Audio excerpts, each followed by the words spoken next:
I'm building a monumental sculpture in the West Texas desert. In this video, I carve a block of stone into a timber frame foundation. Then my family and I take a cool trip up into the Northern California coastal redwood area.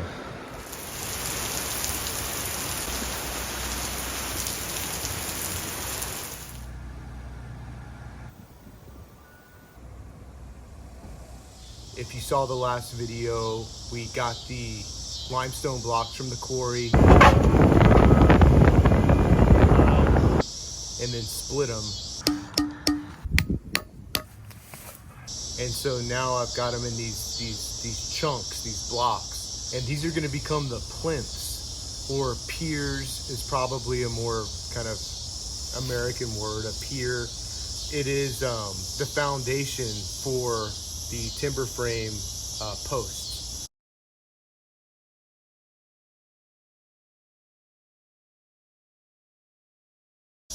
Plinth is a little more of a kind of, you know, romantic old English word,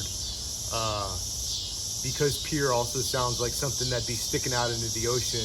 Plinth is kind of a little more descriptive. So essentially I'm going to be taking you on a journey to turn this into this. And so what is this to this even mean? This is basically the rough edges, which is actually a really clean edge.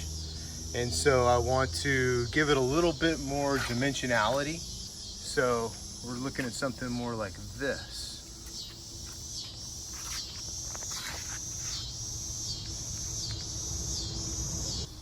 It brings out the stone a little better, interestingly enough. You know, you got just the rough hewn stone here, and then you have the really smooth kind of saw blade surface stone here. And this is a nice transition. And then here is just kind of a sneak peek of everything. I've already done 4 of these. And then these are the timbers. Cypress, 8x8s.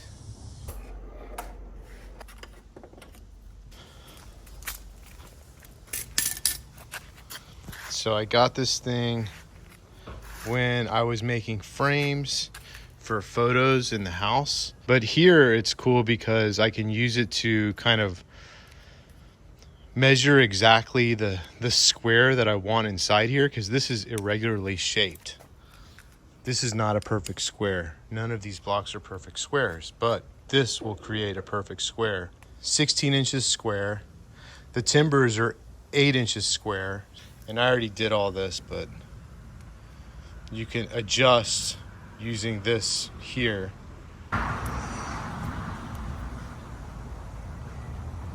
So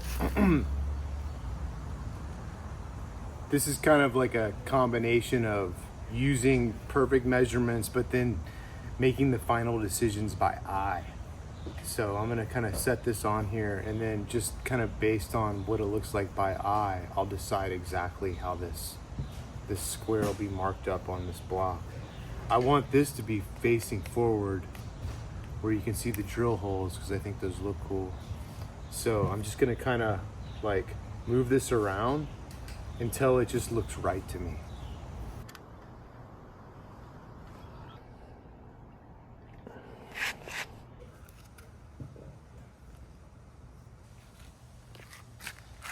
Square inside of a parallelogram.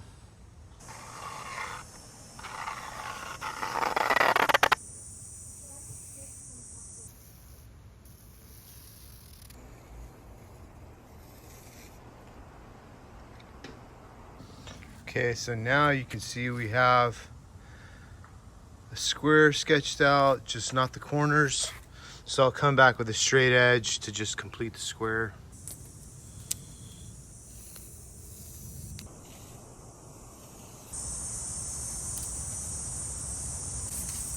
Okay, so now we have a perfect square inscribed inside of the parallelogram. The next step is I'm gonna take I wouldn't call it a chisel, more of like a point, a really light point, and scribe over that pencil line. So here's a point. I think it's more for engraving than stonework, but man, I'm always using the wrong things for the wrong things, but somehow it works.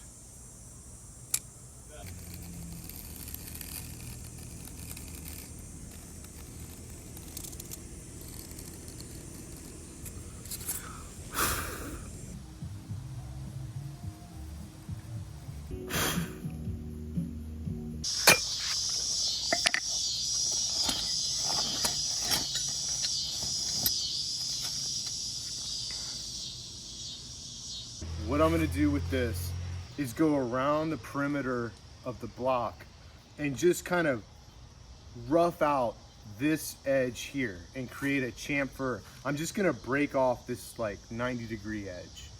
And it's not meant to be perfect or pretty or anything. It's just kind of breaking this off. See? Maybe even a little further back. So I'm gonna go around and do that to the whole thing probably a couple times, and we'll go from there.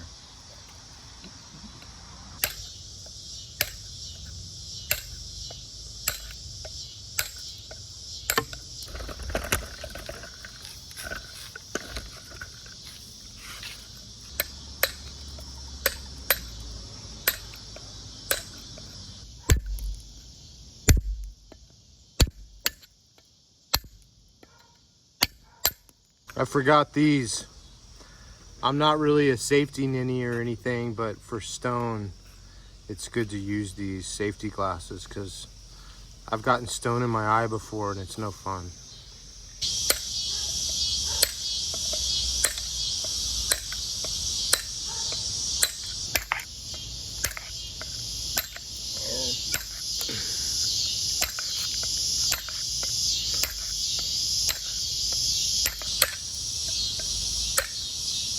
By the way, it's about 100 degrees, at least, maybe 101, 102. It's 104 yesterday, so it's hot.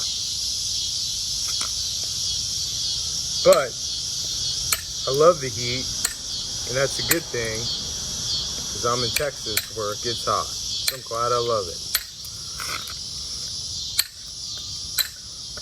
There's that fault line you can see. I don't know if that's the right terminology for it, but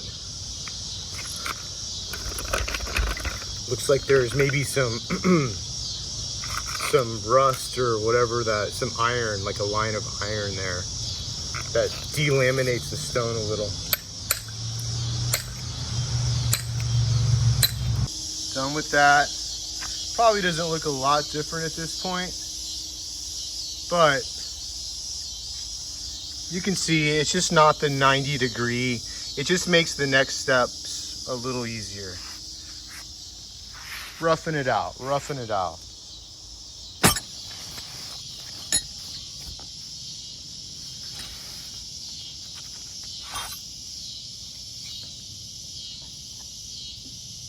This is the flat chisel, I believe is what it's called. I said earlier that there's 3 types, point, toothed, and then flat, but there's a couple others, so that's not correct. And again, I am very much not a stone expert, so take everything I say with a bit of skepticism. I do love working with stone though. I absolutely love this process. I wish I was better, like I wish I knew more. If I could rewind the clock 20-30 years, I definitely would have spent a year or two like doing some kind of apprenticeship. I did do that with copper and metal, but stone, I wish I knew more. But man, I love working with it. It is such a cool material.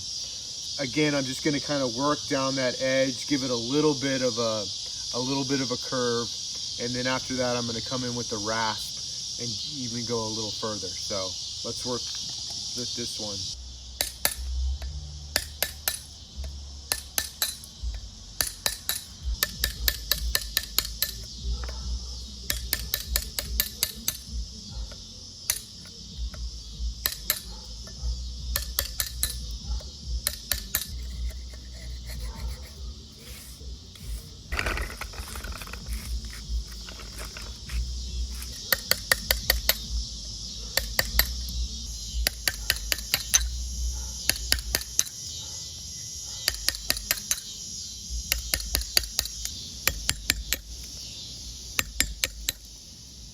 Again, we have that fault line here.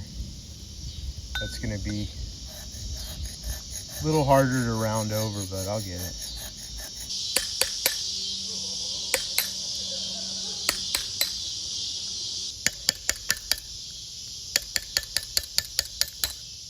Kind of rounding it over a little bit. while I'm thinking about it, for a while I was considering doing this at a 45-degree angle, and let me show you what that looks like. These are kind of the test pieces I was doing. This is going to be the ornamentation that I do. It's kind of a test piece, but there you can see the 45-degree situation, which I really like it. It's cool too. And I used a file to kind of put marks in it. See it over here too. Kind of see that. The thing is, in this day and age, anything like this is gonna look like it was machine cut versus this. You can tell it's done by hand, you know?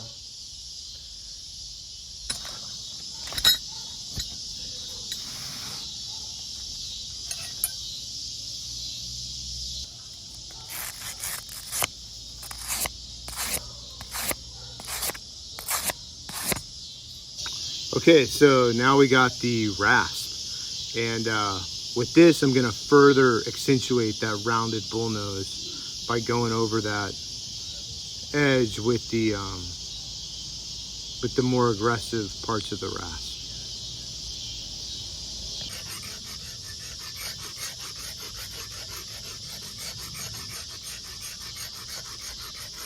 Again, not looking for perfection here. Just getting the general shape. And then the hardness of the stone changes, so it's real easy here. Gets harder over here, but that's okay, because we want to express the stone in this instance, not make it look uniform. So it's not going to be as well rounded over here. That's okay.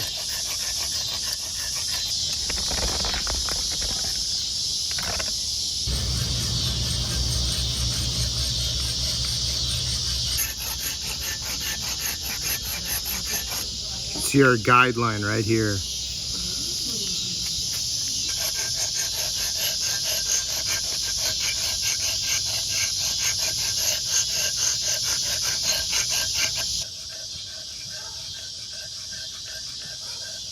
Okay.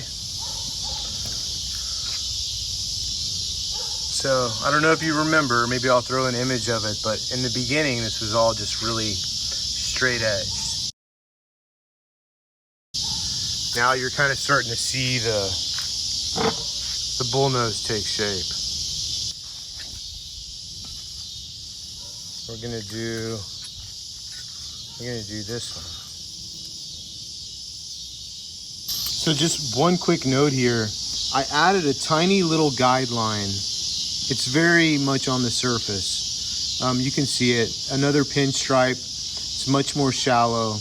And I'm using that is the guide from which I'll be chiseling. So I'll start there. I'm not gonna start up at my main pinstripe, because if I do that, it'll kind of destroy the crispness of that definition. So it's kind of like a little bit of an optical illusion. It's still gonna look like I'm starting up there, but I'm actually starting from the little pinstripe right in front of it, like 1/8 of an inch. Going a little deeper now. I just make several passes to get it to the depth that I want.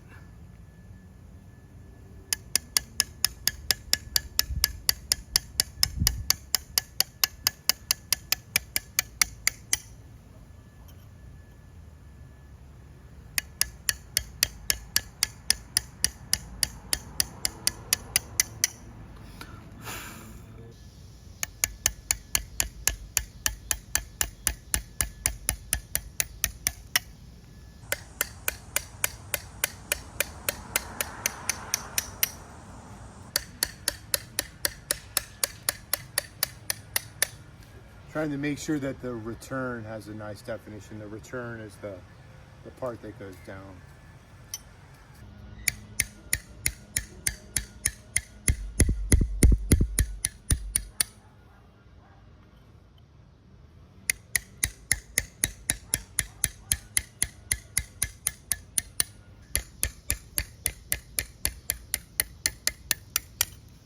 Taking a quick break. I think we got some rain coming. getting real windy.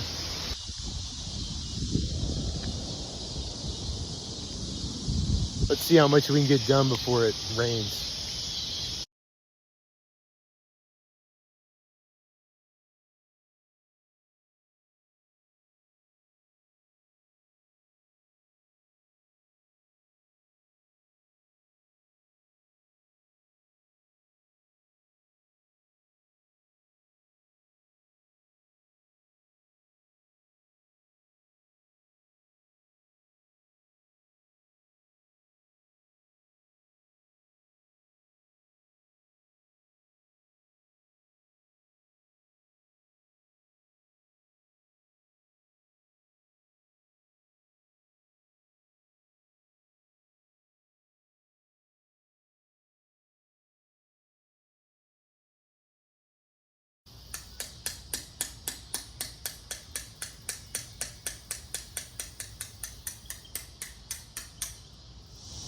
Okay, I am all done. You can see I kind of set them all out, all the plinths that I've already done. Somewhat close to how they'll look when they're finally set in the ground. But yeah, let me show you some of the details here. So, you know, the whole point, was not an exercise in kind of being too precious or overly detailed. The point here was to give some life to those edges, kind of create a bit of a bull nose and texture. The next thing I'm gonna do, I'll give you a sneak peek. The next thing I'm gonna do is add some detail like this. This is a practice piece here, and then a practice piece over here. So if you can kind of try to envision this detail over here. And then once that's in, I'll obviously be setting the posts. The posts are obviously going to be much higher, but this gives you an idea. So imagine those kind of those sphere details all in here. And then I'm going to do some type of forged steel collar. I'm not totally certain how this is going to work, but there's going to be some type of collar. This will give you a sense, like me standing here, the proportion of like person to the structure. You know, imagine these going up like 8 feet, the posts going up about 8 feet and then over. Essentially this is a hallway.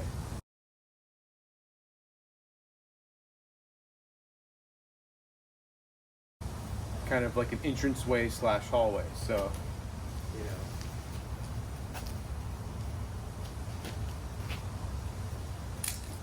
up there. So, gives you a sense of what I'm doing here. I'm gonna take the family to Northern California. We're gonna do a camping trip in the Redwoods, coastal Redwoods area. So that's what's next. I drove from Texas to California, picked up my wife and son at the airport in San Francisco. We immediately headed north to Salmon Creek Ranch for our first night of camping, just outside of Bodega Bay.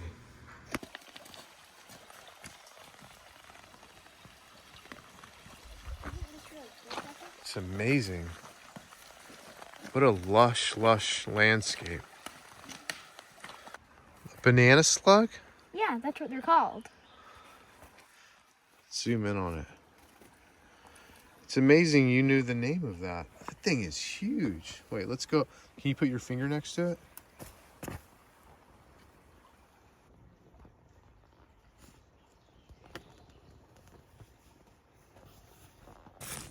Doing some off-trail hiking, following the spring. Oh, wow. Whoa. Okay, let's be careful. There's a huge gorge.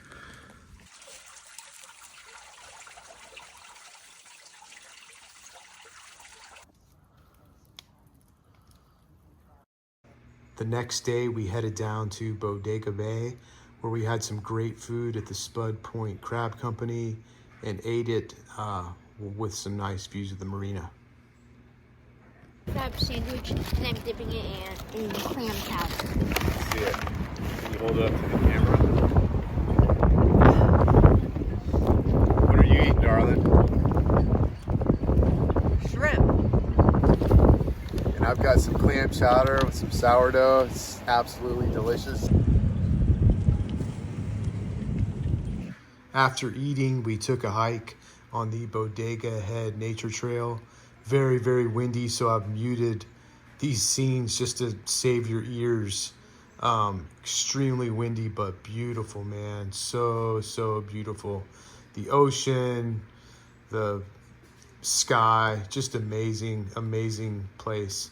After that, we found our campsite outside of Mendocino and commenced to riding our bikes through the redwoods down to the ocean. Man, look how big these redwoods are.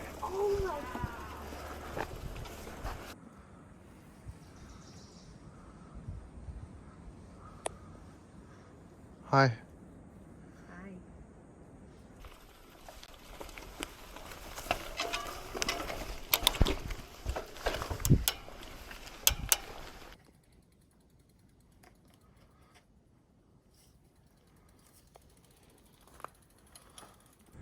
I think we're down by the river that empties into the Pacific. It's beautiful here. This is amazing. There's a highway bridge of the one, and then now we're checking out the water.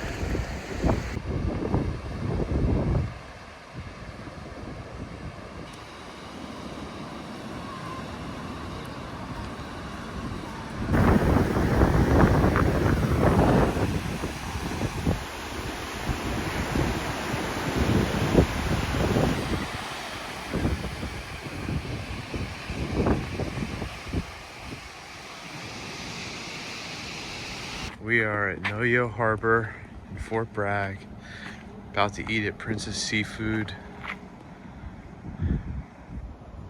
That place. There's this cool little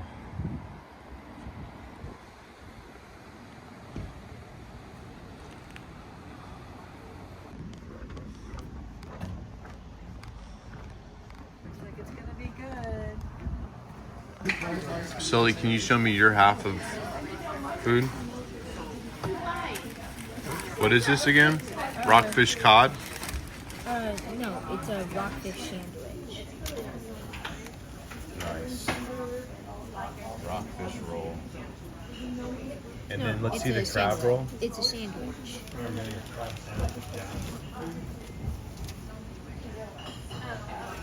Crab roll.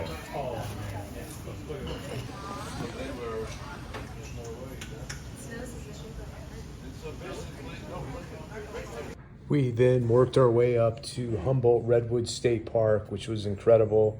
Camped there for a few nights with some friends, and I snuck away to do a little fly fishing on the Eel River, which was an absolutely beautiful river, just unbelievably clear, turquoise, green waters, unreal.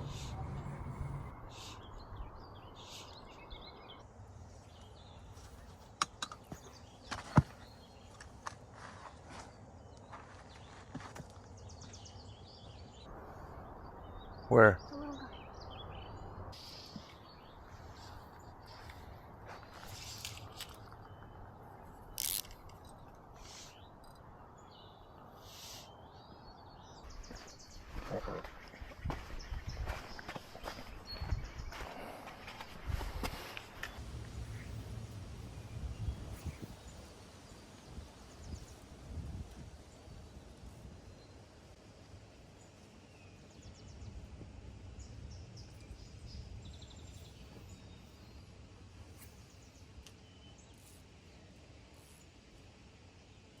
From there, we worked our way up the Lost Coast area of California and spent the night in a cool Victorian inn in Ferndale.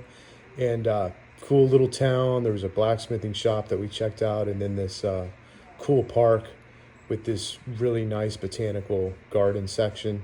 And then we went to Sumeg State Park for a couple nights, which is one of the highlights. Where are we, Sully? We're at Sumeg State Park. We're at Sumeg State Park, and we're going down to Agate Beach. And this is the trail down the Agate Beach. It is almost like being in a rainforest.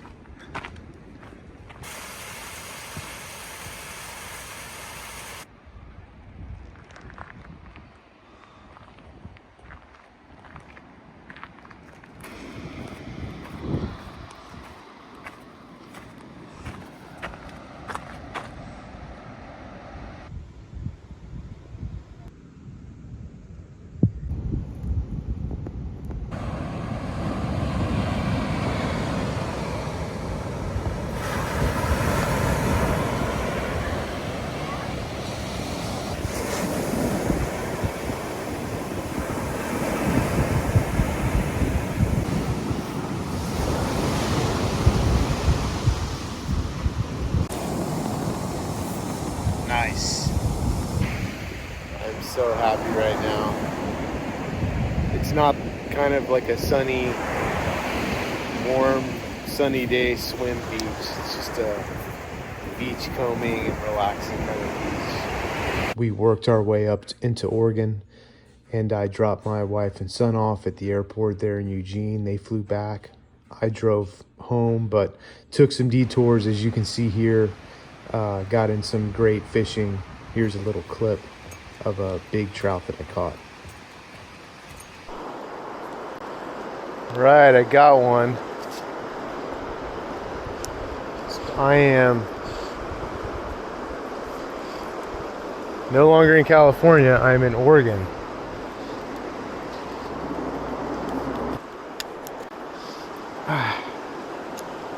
Got a big one. Just hope I have the right size tippet.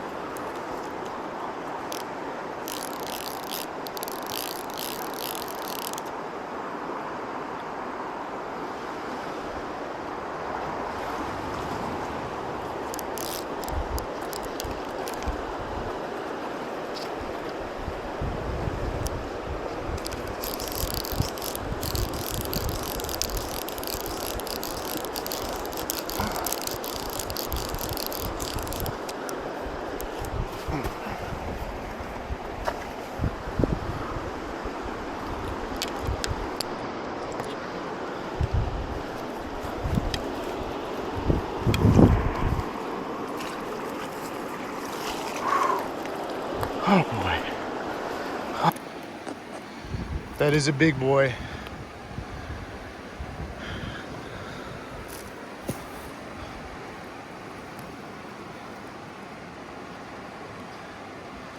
"16 inches about."